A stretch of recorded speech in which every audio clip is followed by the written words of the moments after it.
Жительница Куляба Фируза Абдуллоева обратилась в администрацию местной швейной фабрики «Кооператор» со странной просьбой дать ей чек о якобы купленной у них школьной форме. По словам женщины, в школе, где обучается ее ребенок, настаивают на покупке школьной формы производства местной фабрики, что нужно подтвердить, принеся чеки на покупку, иначе не примут документы ребенка. Возможности у меня ограничены, только что занимала денег у знакомых. Если я буду покупать у швейной фабрики, только одна юбка стоит 160-170 самани.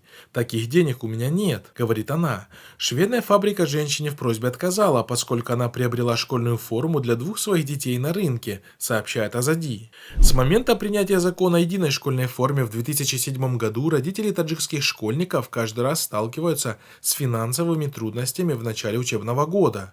Раньше, если можно было покупать школьную форму определенного стандарта на рынках, то сейчас, вот уже более 10 лет, администрация школ требует приобретать форму у определенных отечественных производителей.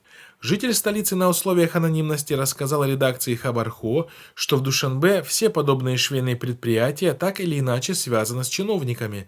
Некоторые из них напрямую принадлежат сыновьям, племянникам или иным родственникам чиновников, а некоторые просто договорились отдавать определенную часть с прибыли – откат.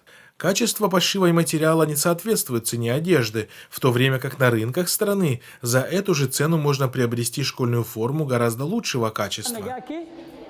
Чек